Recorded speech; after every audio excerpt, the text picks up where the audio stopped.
नमस्कार. आज आपण एका अशा विषयावर बोलणार आहोत जो आपल्या सगळ्यांच्याच आयुष्याशी जोडलेला आहे. तो म्हणजे आपला वेळ. चला तर मग आपला वेळ वापरण्याची पद्धत बदलून टाकणाऱ्या काही जबरदस्त तत्वांबद्दल सविस्तरपणे जाणून घेऊया. चला, एका अशा भावनेपासून सुरुवात करूया जी कदाचित आपल्या सगळ्यांनाच ओळखीची असेल. दिवसभर खूप धावपळ झाली, खूप कामं केली, पण रात्री झोपताना असं वाटतं की अरेच्या, आज काहीच महत्वाचं काम झालं नाही. फक्त पश्चातापच हाती लागतो. मग असं होतं तरी का? पश्चातापाची ही जी भावना आहे ती इतकी कॉमन काय आहे आणि यामागची मूळ कारणं तरी काय आहेत? चला, जरा खोलात जाऊन हे समजून घेऊया. हे चक्र आहे ना, आपल्यापैकी कित्येकांच्या आयुष्याचा अविभाज्य भाग बनलंय. दिवसभर लहान सहान कामांची गर्दी, सतत येणारे नोटिफिकेशन्स आणि कामातले अडथळे, ह्यात दिवस कधी निघून जातो हे कळतच नाही. आणि दिवसाच्या शेवटी हातात काय उरतं तर फक्त निराशा. ह्या सगळ्या निराशेमागे ना एक मोठा शत्रू लपलेला आहे. एक असा शत्रू जो आपल्या आणि आपल्या ध्येयांच्या मध्ये एका भिंतीसारखा उभा राहतो.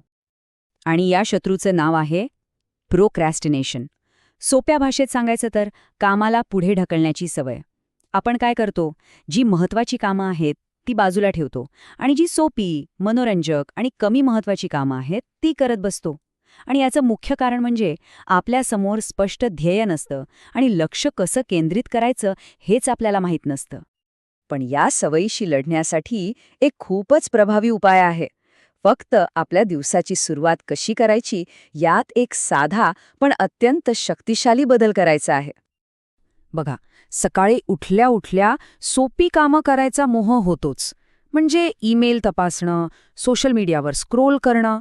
पण हा मोह टाळणं खूप महत्वाचं आहे. त्याऐवजी दिवसातलं जे सर्वात मोठं आणि सर्वात महत्वाचं आव्हान आहे ना, ते सगळ्यात आधी हातात घ्या. असं केल्याने केवळ कामाला एक जबरदस्त गती मिळते, तर आपला आत्मविश्वासही प्रचंड वाढतो. पण एक मिनिट, कोणतं काम सर्वात महत्वाचं आहे हे ठरवायचं कसं? कारण नुसती मेहनत करून उपयोग नाही. योग्य कामावर मेहनत करणं तितकंच महत्वाचं आहे.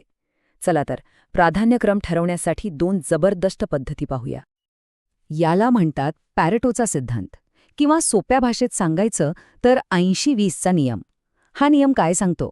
तर गंमत बघा, आपले जवळपास 80% रिझल्ट्स हे केवळ आपल्या 20% प्रयत्नामधून येतात. हे अगदी तसंच आहे जसं परीक्षेच्या वेळी फक्त 20% महत्त्वाच्या टॉपिकचा अभ्यास करून 80% मार्क मिळवणं. म्हणूनच 100 कामांच्या मागे धावण्याऐवजी ती 20% कामं ओळखा जी आपल्याला 80% यश देणार आहेत, आणि फक्त त्यांच्यावरच आपलं पूर्ण लक्ष केंद्रित करा. आणि बाकीची कामं ती एकतर टाळा किंवा दुसऱ्यांना करायला द्या. सोपं आहे. आणि दुसरी पद्धत आहे ABCD. ही तुमच्या कामाच्या लांबलचक यादीला अगदी सोपं बनवते.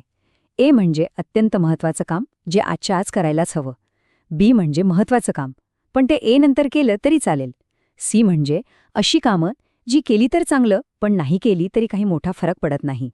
डी म्हणजे डेलिगेट, म्हणजे जे काम दुसरं कोणीतरी करू शकतं. आणि ई म्हणजे एलिमिनेट, म्हणजेच जी कामं सरळ सरळ टाळून टाका. ह्या पद्धतीमुळे आपण नेहमी आपल्या ए कामांपासूनच सुरुवात करतो हे नक्की होतं. ओके, तर आता आपल्याला हे कळलंय की कोणती कामं करायची आहेत आणि कोणत्या क्रमाने. पण खरी कसोटी तर आता आहे, ती कामं करताना आपली एकाग्रता कशी टिकवायची. चला, यावर बोलूया. आपल्याला नेहमी वाटतं की आपण मल्टीटास्किंग करून खूप काही मिळवतो, पण खरं सांगायचं तर ही एक मोठी फसवणूक आहे.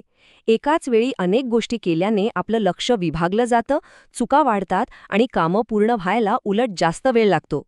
खरी ताकद आहे सिंगल हँडलिंगमध्ये. म्हणजे काय?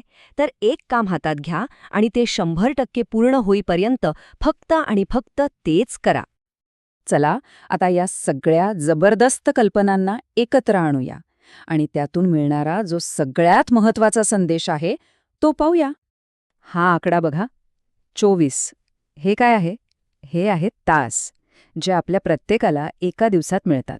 कोणी श्रीमंत असो वा गरीब, यशस्वी असो वा अयशस्वी, निसर्गाने सगळ्यांना अगदी सारखाच वेळ दिला आहे. मग खरा फरक कुठे पडतो?